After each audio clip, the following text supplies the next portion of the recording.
Today's video, we're going to talk about how to use Google's search terms report to make money or more money than you're making right now. A lot more. Use these 5 ways to print cash in your business by just utilizing the data you already have that you're just not utilizing barely at all. Almost nobody even knows what a search terms report, and if they do, they don't really use the data for anything but adding a negative keyword here or there. And if you do that, you're just missing out completely. You're missing the bus on all 80% of the other money you could be making with the search terms report itself, okay? I will go through the 5 ways. At our agency, we're using the search terms report to guarantee our clients' results and guarantee them a lot more than what they're already gonna get with their account without these methods, and then how you can do this for your own company with the couple case studies added in there. I will go over how much this will make for you if you stay to the end of the video in particular. But before I get into the meat of this content, if you do not know who I am Corey Zyman, owner of Guaranteed PPC, an online advertising agency that specializes in guaranteeing results for their clients. That is, we do not charge our clients management fees until we can get them a certain minimum lift in their profitability, basically in excess of the management fee up front for their companies. We're the only agency who does this, which should tell you something about the quality of the information on this video. So with that said, getting into the content. The 5 overall ways that we use the Google search terms report that shows what people are typing in on Google before clicking on your ads is as follows. Number 1, ammo for SKAG campaigns. So SKAG means single keyword ad group campaigns, where you're, instead of having one ad for a bunch of keywords, you have a laser targeted handwritten ad for every keyword. Or ideally, if you want to do it right and get the extra 3x click-through rate from your ad that you have right now, once you do it, and that's about what it averages out, 2 to 3x. But what you do is you look at the search terms report after you even if you have a SKAG campaign already running, you look at the search terms report every 30 days or so, and search terms that are in there that say that you aren't targeting already, which it'll say if you're targeting that search term or not. If you aren't, you put it into your SKAG campaign as a brand new ad group, write your handwritten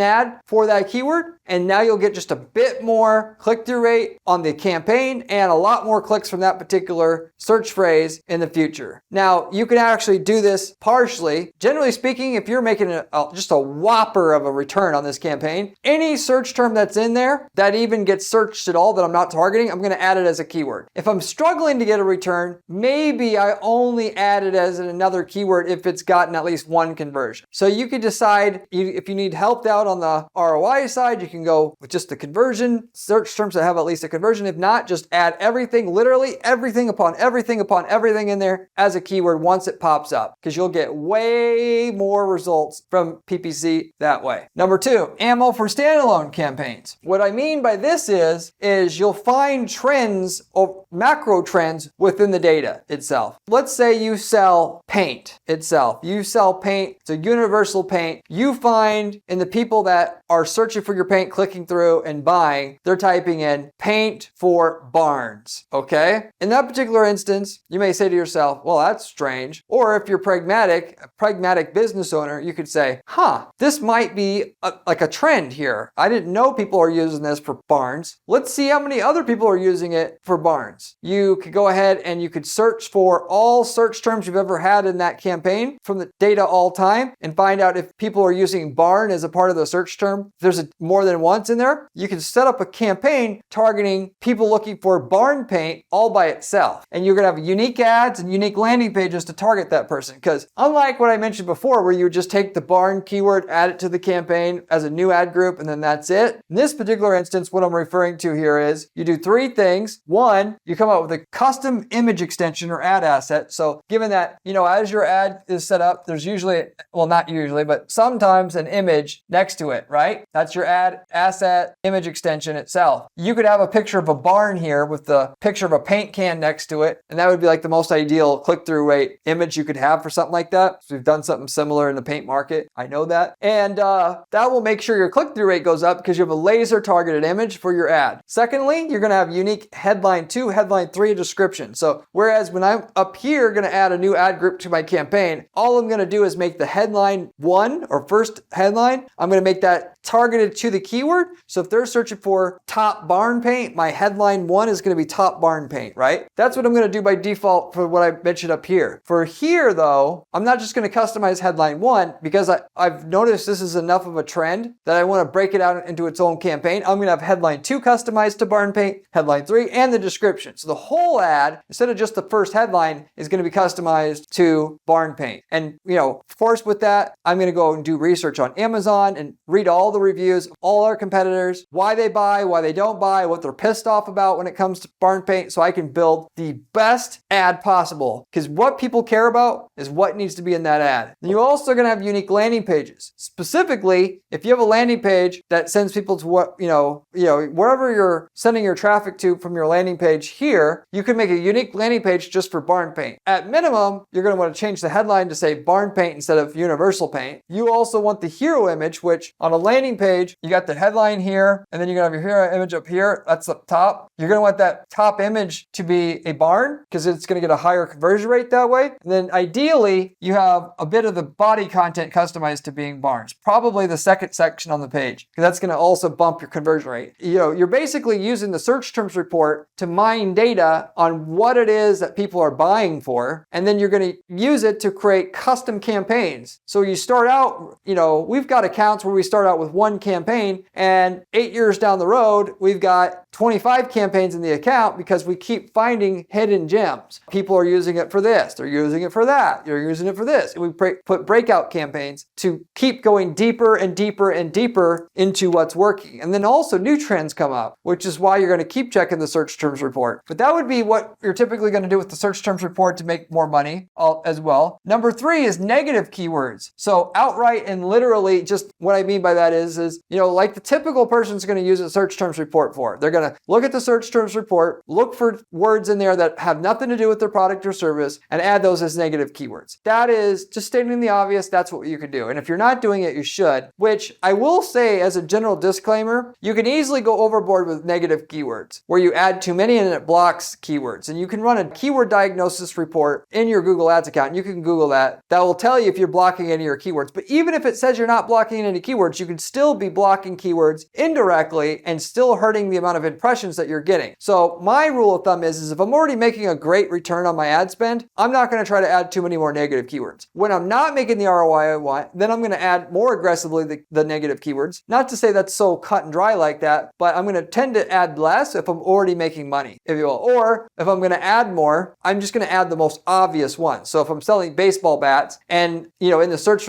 term report is baseball pitching stats, I'm going to add that as a negative keyword because that has nothing to do. There's no chance in hell someone searches for that. I'm going to buy my baseball bat. Or at least it's going to be 1 out of 1,000 and just not economical no matter what. And it's obvious it's not going to be economical, if you will. And as I add my negative keywords, our strategy here at our agency to get the best results out of it, as I mentioned before, is to, like, if you find you're selling the baseball bats and somebody ultimately end up searching for free baseball bats, I'm going to add the negative keyword free baseball bats as a negative keyword and the word free because it gave me the idea to understand why and how we want to do negative keywords in the future, which is anything with the word free in it, we want blocked. So we'll just add both. We'll add the full phrase we saw in the search terms report in exact match as a negative keyword, and we're going to add free as a broad match negative keyword. And generally that's going to be pretty safe as long as you're able to, add negative keywords that are obviously irrelevant. Now, you may say, but Corey, don't you want to add negative keywords that are kind of borderline? Like, for instance, if somebody searches for cheap baseball bats and you sell a baseball bat that's not expensive, but it's also not the cheapest on the market, are you not going to also add cheap as well? And the answer to that is sometimes it depends on what the data is telling us. So going into number 4 here, you got the signature strategy that I hear nobody else talking about. I came up with this myself. Single word weed out. Okay. So what you do with this strategy is you look at the search terms report for macro level trends again. And at least in this case, it's to know what to cut out, not what to double down on like we talked about over here. So for that matter, you look to the search terms report, you see the word cheap in there. You say, I wonder if that actually is worth bidding on traffic that has the word cheap in it or not. Instead of just having a knee-jerk reaction and go, I'm blocking it, which is what most people would do, and then just cut off all the potential revenue from that traffic forever. Or on the opposite side, just be so apathetic that they don't even give a shit and they say, what difference does it make? You always want to be in the middle of those two because that's where all the money money is. So you take the word cheap and you go into the filter, you add a filter and say, I want to see Google all search terms since I've ever started advertising with the word cheap in it, that it contains cheap. And then you'll see what overall average ROI is for anything that's ever had cheap in it forever. And if it does get a below average return, you can add every single word with cheap in it as a negative keyword, number one. You could add cheap as a broad match negative keyword, and then any keyword you have that also has cheap in it, you could pause it as well itself, if you have any. Those three things. And then that would block it out from now on. Generally speaking,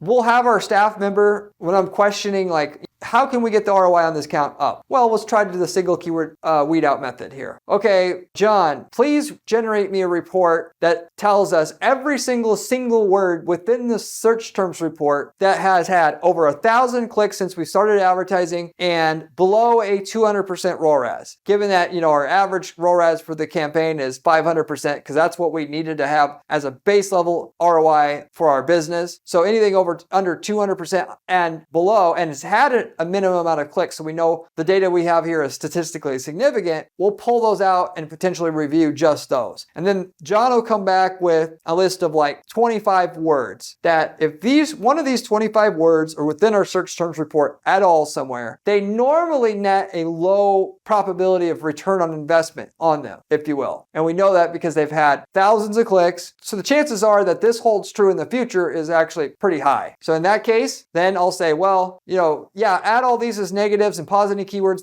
that has this word in it anywhere. But some of them I'll say don't pause it, right? Because ultimately in some occasions where people are searching, the reason why the traffic doesn't convert is because they're a little bit higher up in the sales funnel. So let's say somebody searches for best universal paint, right? Person searching for that kind of like really is indicating that they're not looking to buy a paint right now. Some of them are, some of them aren't. But the person's pretty clearly going to be buying universal paint in the future. It's likely anyway. So people click our ad, get to our website, they see our universal paint there. They're not ready to buy, but they think it's impressive. Maybe they bookmarked it. Maybe they just filed it away in their head. And then 60 days from now, when they ultimately have to paint that barn, they say, shoot, I have to pick a paint today. I can't delay my decision anymore. They're going to go Google the name of your brand and they're going to go to your site and buy. And they're going to do it on a different device because it's been 60 days. Chances are high, I'm on a different device when I do it, or I told my wife to do it, or I'm at work and I do it there, whatever. So because the average person is going to spend longer to decide to buy, that is have what they call a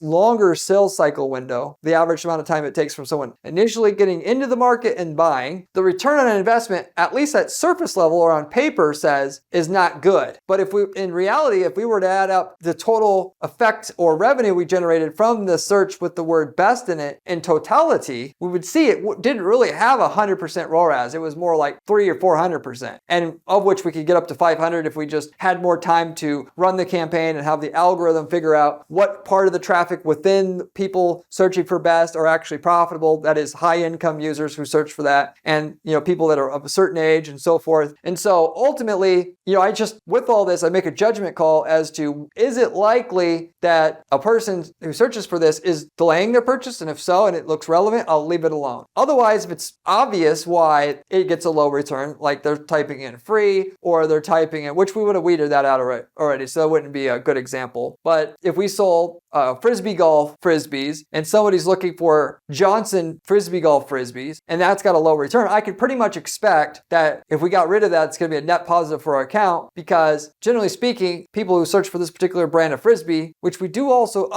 cover or offer, they're just not very good prospects and they're not very good customers. They don't buy at a very good high rate. And maybe it's because they actually search when it's like an aspirational item. For a lot of people, they're searching because they heard their friend use it, but it's a little expensive and it's above their budget. And most people just look and ultimately they're tire kickers and that's it. So we got to in other words, have the assistant at our firm make the report that has ones that are potentially words that we would cut out of the system, and then make a judgment call on each one manually. Given that you cut out all phrases with a single word in it, you're cutting out a lot of potential potential future revenue if you make a mistake there, right? A lot. So you have to go through one by one on those. That's the single keyword weed out method that I'm talking about here. So, and for that matter, if you like this method, I've got tons of other ways to make your ads more profitable or scale your ads, whatever you're trying to do right now. If you're serious about doing that for your business, you want to subscribe to this channel because I have all the information you need to do that on this channel. And it's coming from somebody who spends literally 40 hours a week just doing ad strategy and testing at our firm to find out what works with Google, Facebook, and all other online ads. It's all I do. And I spend my weekends sharing what works on this channel, given that most people that talk about ads on YouTube and online, they're spending all their time writing articles. They're not managing any ads. Therefore, the information's as good as useless. You're not getting that with this channel. So if you're serious about making money with ads, you know what you got to do. You want to subscribe to this channel and do it now. Furthermore, check out my blog on my site. It's just as good. You can find the strategies I've documented and what work for our clients to guarantee the results with screenshots, with the step-by-step instructions. Check that out as well. You're going to like that as well. If you like the channel already, I promise you will like that as well. If you have any questions about anything I've covered here so far, leave me a comment below. I get back to every single person who leaves me a question or comment on this channel, usually within 24 hours time. You can, by the way, ask me any marketing related question you'd like. I'm more than happy to be able to get back to you on whatever you have because, hey, you're helping the channel grow just by commenting, watching, all the rest of it. I'm more than happy to offer my advice, my 20 years of marketing experience and lend it to you for whatever you're doing. So going forward here, number 5 on the list of how I use the search terms report to make more money. We're going to use the search terms report data to identify proper match types itself. So a lot of times when we're starting out with a client at our agency, and a lot of people ask this question in the comment section, they say, Corey, do I use phrase match or exact match or whatever? And the reality is a lot of cases I can't tell you, and I don't know when I work with our clients, and even after 20 years of running ads on Google now, this is our 21st year altogether, at least my experience personally. Been running in the agency for about 11 years now. With that said, I'll start out an account with exact and phrase match both, and we'll just see what happens. The safer route to go is just running exact match on any account, and if that works, add in phrase match later. But, you know,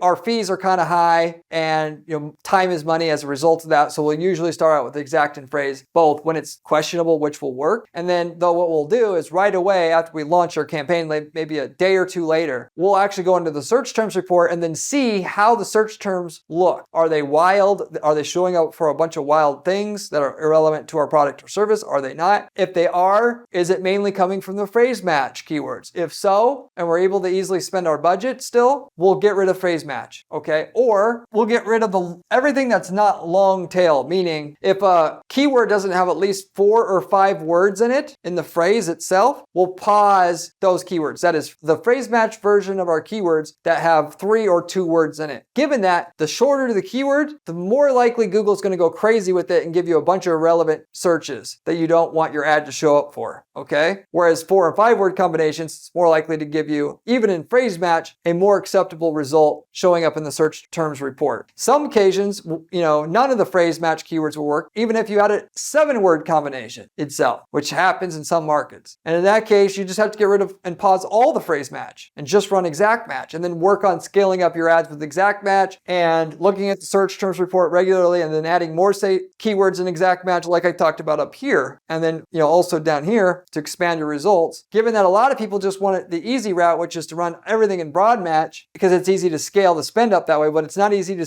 scale at a certain level of ROI that way because you get a big grab bag of different stuff. Whereas with exact match, yes, it starts out slower. You're not going to have a bunch of waste in ad spend at the beginning. Eventually, broad match will make you similar amount of money that exact and phrase will give you after spending millions of dollars in ad spend and letting the smart bidding algorithm weed out the traffic that doesn't convert. If you're not Mr. Moneybags over there, you can't afford to have that kind of waste up front and let the algorithm just do all the work. You got to run it in an exact match, watch the search terms report like a hawk, and then decide how liberally you're going to let your account run, you know, maybe just exact match or maybe limited phrase match itself. And just to be clear, we're going to put this, when we do it at our firm, we're going to put the exact and phrase match keywords within the same ad groups. Why? Because there's no point in putting it in different ad groups. The question is for this keyword, are we going to run it in exact and phrase or just the one in exact. And people ask also, well, don't they just override each other? They don't, because ultimately, even though exact phrase would be potentially triggered by the phrase and exact match keyword both itself, the reality is, if you will, it doesn't matter. At the end of the day, it doesn't matter which of those keywords trigger the exact phrase and the ad thereof. At the end of the day, Google is going to do what it wants to do. It's going to ultimately try to figure out, should the ad show up for this keyword in phrase match versus exact match, and make a judgment call eventually. And eventually it'll just trigger it for one or the other. But what we notice though, the exact phrase will usually trigger under that exact match version of the keyword, not the phrase match, even though it can at the beginning kind of trigger for both itself. And that's kind of the same thing, like where if you have two campaigns even and they both target the same keyword in an exact match, Google is going to split test, should it show the ad from this keyword or this campaign, or the ad from this campaign for this particular keyword. And eventually it'll figure it out and it'll only show for one or the other, if you will. I know this stuff is complicated. If you want somebody to just handle it for you, I mean, this is what we do at our agency. We can guarantee you results. If we're going to take you on as a client, we'll guarantee so much minimum lift in profitability or profitability in general from your ads up front. If we take you on as a client, reach out to me at guaranteedppc.com if you're interested in that service. We also offer ad templates to where we can sell you the winning ads, landing pages, campaign templates, all of it that work for your niche market that we're using in a different city or country that you're in physically or want to operate in, so that you get the same results we're getting in a different locality for yourself in your locality, and it works the same way there. People are using these templates to start other businesses up from scratch even, because they work so damn well after optimizing our ads for years and spending millions of dollars in ad spend in a certain niche market in a different city, and you utilize all that research through the template itself that you would have. You could sub out the work even, you could do drop shipping because we got e-commerce templates, all of it. So if you want to know what niches we have templates for, reach out to me at my agency and I'll give you the complete list with all the results that we got in those different niches itself. And it's over 100 different niche templates, by the way. We also offer, in addition to that though, coaching and consulting. If you want somebody that'll just coach you through the process, you don't like working with agencies, but you need to know what you need to do so that you're able to raise your revenue and profits still, and you're stuck. Best man for the job to tell you that, with all the experience I have. And especially since I don't know just PPC, I know business. I run businesses myself, part owner in several e-commerce companies. I understand how to look at the big picture, the ads, the landing pages, the tracking, the sales process, the pricing strategy, all of it, and let you know where the real bottleneck is. Is it just the ad or is it something greater? I can go over that in a 30-minute coaching session with you and tell you where you're stuck, and do it because I've got 20 years of experience and I manage dozens of ad accounts on an ongoing basis. I've been doing it over a decade. If you're interested in that, you can definitely let me know. You can reach out to me at guaranteedppc.com as well for that. So that is in general the 5-point strategy I have for utilizing the search terms report in our account. Mostly, your most benefit's going to be coming from number 1 and number 2 and number 3. Even though these two are powerful, it's more so just the one-time event, of course, if you will. This strategy though is your hidden secret weapon, because ultimately with enough data, you can tell what's working for you and what's not, especially if you're using offline conversion tracking to track leads that turn out to be qualified or turn into a sale. You pipe that information back into your ad account, and then you can see things like, if you're a lawyer, when people type in consultation, is that a profitable prospect or not to go after? And you can see in the search terms report when they use consultation whether it's profitable for you when they use that word. Maybe they're looking for free consultations too much, and you can do that. So anyway, it's a really good strategy to use in your business if you utilize it. Something else I wanted to let you know, we're looking for other companies to invest in right now. If you've got a company that you feel like you got a great product or service that just needs the best marketing, with that, we'll work with you and invest not only in our time and effort in getting you the best ad setup that you need to make your company skyrocket, but also we'll invest in your ad spend to get things off the ground, in seed spend. And we're working with companies right now, e-commerce companies, but also it could be service companies. We just don't have any yet under our belt, where we invest all that up front to get you the sales growth, and we'll take a piece of your revenue growth, just like we do with the companies we're working with now, which most companies are going to, I don't want that. There's no way I'm giving you a piece of my revenue. You didn't start the company with me. But at the end of the day, they're doing millions and millions in sales now because they didn't have the skill before to do it. We did it for them, and I can give you those references if you're serious about giving us a piece of your company in exchange for free marketing marketing, essentially, and we'll do it for you. So if you're interested in that opportunity, reach out to me at my agency as well. We're taking on applications for different companies to work on and partner with in that capacity. So with that said, I'll wrap it up with that. Thank you for watching, and I'll see you on the next one. Remember when I said search terms report was important during this video? Well, this video here tells you how to do it.